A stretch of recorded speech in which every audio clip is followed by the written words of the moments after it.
I would like to push back on a little bit of this point. If we look back, maybe 200 years back, this century's financial history might well be written by China. Now, it's not just a question of whether China is ready or not for opening up, and here we're talking not just about opening up to trade, but opening up capital accounts and exchange rate flexibility. The question is the world ready? Let us be reminded that China is still a developing country with a financial system with a whole array of issues.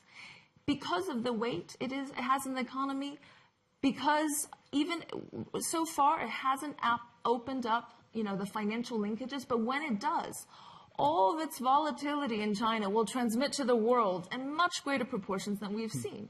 2015, 2017, these were small movements in China, and they sent jitters to the financial markets. Now imagine a really open Chinese market. The point behind this is, should China not consider domestic financial reforms, sort its domestic issues first, before thinking about really wide-scale opening up, in which case the financial linkages would be much stronger? So the world also needs to understand that the second largest economy in the world, and the ones that's going to be transmitting the volatility, is still a developing country. That's the first point. The second is, we've talked about how most of us agree that the debt problems in China are within management.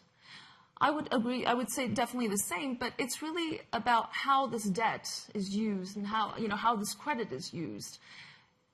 Since 2009, the 4 trillion RMB fiscal stimulus has led to a gross misallocation of resources.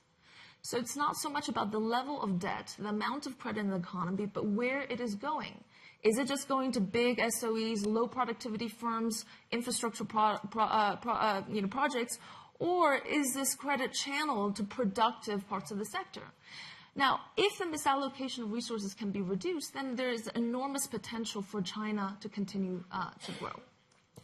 Lastly, I want to point to two facts that we've recently seen. For the first time in decades, in the first half of 2018, China is now importing more from the world than it's exporting. It's running a current account deficit. That has huge implications. Now, the two gentlemen on my left have talked about low interest rate, about challenges to monetary policy, both in Europe and the US.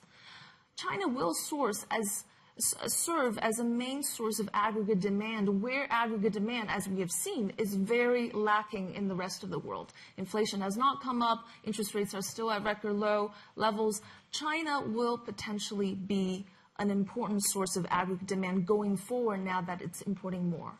So pushing for a divorce with China is not necessarily a good idea.